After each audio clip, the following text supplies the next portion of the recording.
Hi everyone, welcome to the Wrestling Saga. My name is Kushal. I am that guy from India who likes AEW. And today we'll specifically be talking about what happened in AEW Dark Elevations episode number 6. To start things off, in case you're interested to know the wins and losses which happened across the entire Elevation episode, please see over here.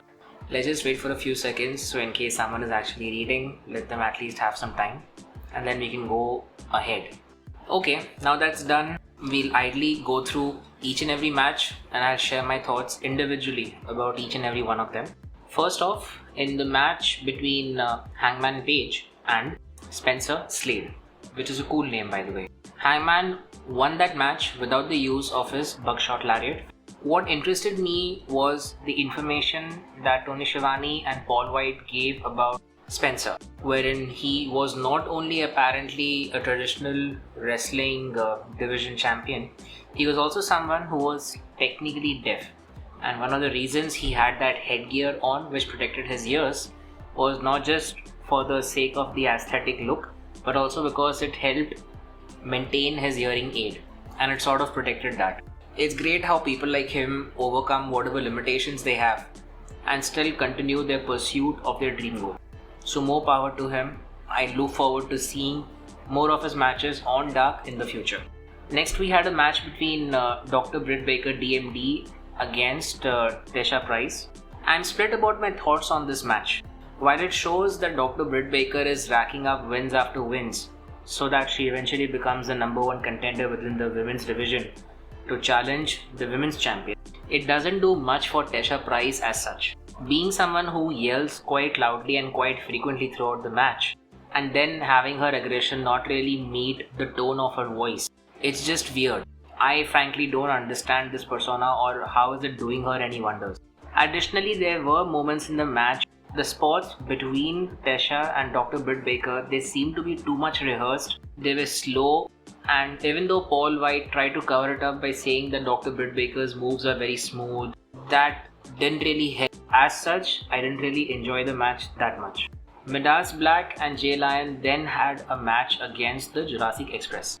These two guys, not Jurassic Express, the other two, they certainly improved in comparison to their last match, which I believe was against the Pineapple, which our Le Champion lovingly calls them. In this match, they appeared to have certainly improved in their performance. They seemed more comfortable within the ring also. And that concept of Jay Lion essentially having a piece of steak in his mouth, it wasn't that clear to me when I saw his first match. It's only today that I understood that it's something which you should be able to pull it away from him. Because earlier on, I just thought it's his tongue sticking out, which was weird. The Jurassic Express were great as is, and although it was an easy match for them, it definitely helps them improve their rankings within the tag team division. Vary Morales and Andre Montoya then had a match against the TH2. This was a good match, even though I was aware of the results the moment I saw Vary Morales' name as a participant in the match. It's because whenever he's the participant, his side generally ends up losing, which is not really a criticism of him as such because I actually enjoy his performance. I've gotten used to seeing him on the Dark matches and the Elevation matches. TH2 is a good tag team as is. Their speed, their agility, especially Angelico's physique, which you can immediately see and think that he's definitely someone who will try to use his lengthy arms and legs to put his opponents in a submission move. That's clearly evident. That's essentially the strategy which Angelico has been using in his past couple of matches to win, which I believe is called the Navarra Death Valley drop or some sort of a leg lock which he does, and that's how he wins matches. So yeah, there's that. They're continuing to win matches using this particular technique of Angelico, so the match overall was decent, can't really complain much. We then had Mike Magnum and Stone Rockwell facing off against Team Taz's Brian Cage and Ricky Starks. This was an interesting change of events, wherein Brian and Ricky actually worked together so as to win the match against opponents which seemed your old school buff fellows. While this improves their tag team record, I feel bad whenever I see Brian Cage and Ricky Starks within the ring. It's because I feel that they are being wasted. As in, why isn't Brian Cage going behind a title shot? Or why isn't he having a monster versus a monster kind of a match? And Ricky Starks, if he has to go in the tag team division, why is he pairing up with Brian Cage? Why is he not pairing up with Will Hobbs? Hook, I believe, is too young and he hasn't had an individual or proper match as such. But with Will Hobbs, yes, he can technically form a good tag team. So I'm sort of confused about what's going on over here. I enjoy their matches. I look forward to more matches from them. But as is, the way things are going, it just concerns me. I feel that they're being wasted. Abaddon then had another match against Sky Blue, which I believe this is the second match of Sky Blue within AEW. Abaddon definitely made quick work of her. She scared her and then eventually performed her finisher move on her and won. It looks like we'll see Abaddon slowly accumulating victories each and every week by either participating on Dark or Dark Elevation. Beyond that, I just don't see whether she'll be part of anything monumental or important within AEW as such. So you've got a scary person within the brand and you're just putting them in matches which are sort of seen or not having that much of a meaning. That's pretty much my concern over here. Orange Cassidy then had a match against one of the newer wrestlers called Prince Kai, and as much as I'd like to be sarcastic about this, the match lasted less than a minute.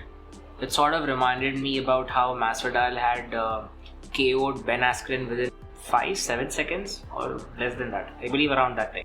This was a short match that involved Orange Cassidy not even using his main move but probably his secondary finisher move on Prince Kai and quickly winning the match. And that's because Prince Kai was distracted, probably basking in whatever metaphorical glory that he was trying to do or trying to absorb within the ring. So he was too full of himself, and that small window of opportunity Orange Cassidy took to defeat him within a matter of seconds itself. Orange Cassidy's performance in this very brief match reminded me of One Punch Man's Saitama, because that's essentially what he did minus the punch. This was a fun match given its unusual nature, and one can always sprinkle such brief funny matches every now and then. You keep on doing it too much, that's when it gets a bit boring. Private Party along with Matt Hardy had the next match against Alex Reynolds and Colt Cabana of Dark Order, and once again keeping his rivalry quite active and quite strong against the Dark Order, Matt Hardy and Private Party succeeded in defeating Alex Reynolds and Colt Cabana. The thing is, while Matt Hardy is successful in exacting his revenge on Dark Order week after week, when will this feud stop? Every feud tends to have a certain shelf life.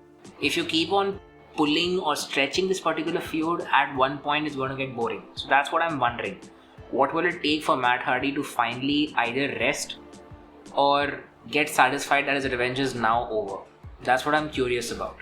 The next match had Thunder Rosa and Shauna Reed, who again appears to be a new wrestler. And this match surprised me, not because of Thunder Rosa, she's awesome as is, I enjoy her matches. It's Shauna Reed because it seemed like she had some prior traditional wrestling background, because for the first a few minutes in the match, both of them indulged in ground and pound kind of traditional wrestling with each other, and that to me was a bit interesting.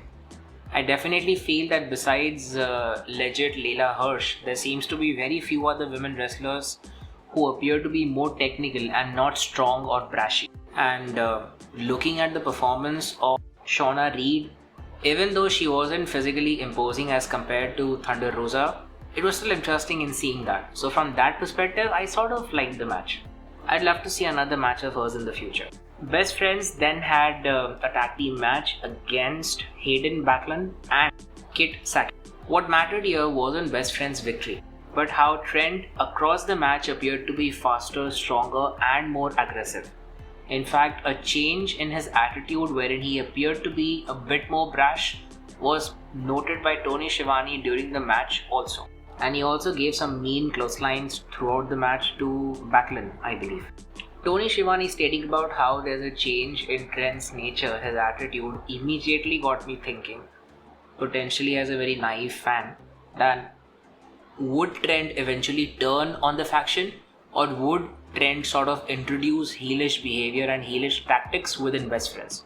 That's what got me curious, and that's what I intend to see about ahead. My grammar in that last sentence wasn't that great, but I hope you all got the point. Next, we had Leyla Hirsch, who I was just talking about, partnering up with Ryo Mizunami and going up against Maddie Rinkowski. I hope I didn't butcher her last name again. And Nyla Rose. Now, the thing with Nyla Rose is whenever I see her in any match, I automatically assume that she's going to win the match. I know she's not got a 100% win record, but I just find her intimidating and a strong presence within the women's division. That's what automatically gets me thinking that, you know what, to defeat her is really, really difficult. Within the match, once again, we saw, and I was happy to see this, that legit Leyla Hirsch won via a submission on Maddie in a scenario where Ryo had occupied Nyla Rose and Ryo sort of stopped Nyla from getting in the ring and breaking the submission move. So that keeps Nyla's strong heelish character intact, her dominance intact. At the same time, it furthers the strategy that Leyla has been using across her matches in the past few weeks, wherein she doesn't overpower her opponent because of strength. She overpowers them, she wins over them because of her strategy and because of her technical skills. That's what I like seeing in her matches as such. We then had Aaron Solo, who was accompanied by QT Marshall and Nick Comoroto, Austin Gunn from the Gun Club faction. And if you all remember, the seed of this small rivalry started in their last pay-per-view where QT Marshall sort of eliminated members of the Gun Club. Austin's demeanor before the match immediately made me feel that he will lose the match because he was too emotional and therefore he was going to be rash in the match. By the way, props to Nick Comoroto for creating that makeshift throne kind of thing for QT Marshall to sit and see the match between Austin and Aaron. That was a cool thing, by the way. While Austin was definitely his usual aggressive self, Aaron also appeared to be faster, stronger and meaner. And because he was sort of confident within the ring, it just further made me think that Austin is definitely going to lose this match. So it sort of came to me as a shock when Aaron Solo lost the match after Austin put his finisher move on it. That didn't make sense to me because if you're trying to establish the factory as an up and rising heel faction, their individual members should not lose matches. The first question which comes in my mind is what kind of punishment would QT Marshall or how would QT Marshall react to Aaron Solo in the backstage? That's something we might end up seeing in one of the vlogs in the coming week.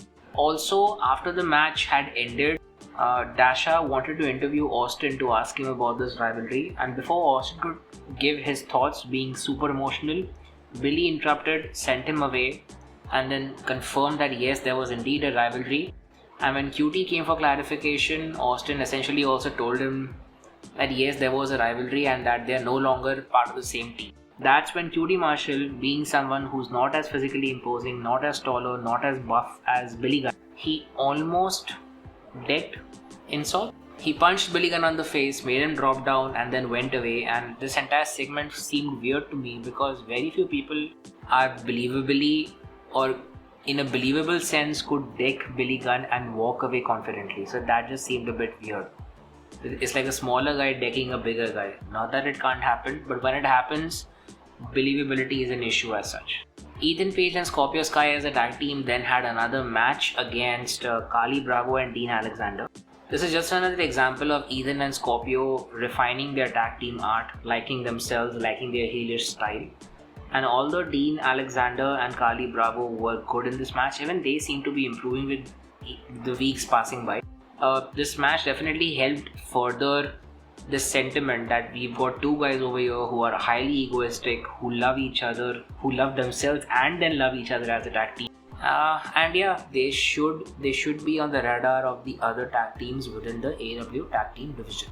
The main event was Kenny Omega, Michael Nakazawa and Konosuke Takeshita going up against the Seidel brothers and Danny Limelight. In my opinion, the three winners of the match were Konosuke Takeshita, Danny Limelight and Mike Seidel. Now the other people whose names I have not taken right now, they are already established players in the wrestling world. They have a good reputation, but these three guys They actually got great spots within the match, and they got plenty of examples for others to see that they should also be taken seriously. They shouldn't just be accepted because of the friends or the families that are there within AEW right now. The match was fantastic. There was a very clear storyline. Kenny certainly seems to be someone who believes that he's the only one who gets proverbial stuff done and that others can't really pull their weight. So he has to direct each and everyone to do this, do that, do this, do that, as a taskmaster of sorts. One interesting thing which I also found that, and this is something that Matt Sydal had done with Kenny Omega in his match, I believe, a fortnight ago, wherein, like Matt Sydal, Danny Limelight also successively avoided Snapdragon suplexes as well as the one-winged angel of Kenny Omega. That was amazing to see. It sort of protects Kenny Omega's move, but at the same time gives a certain authenticity to an opponent such as Danny Limelight, that he definitely has the strategy to avoid those match-ending moves.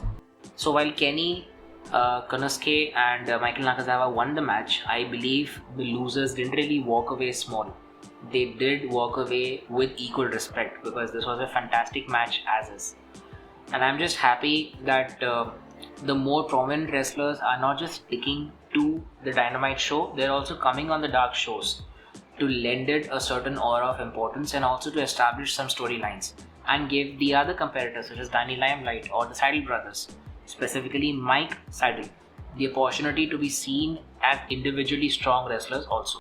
That's it for all the thoughts that I had with respect to the latest episode of Elevation. I hope you all found it valuable. In case you all wish to discuss more about it, please do comment and I'd love to reply to you guys. That's all that I have right now. Hope you all are safe, take care, and see you all soon. Bye bye.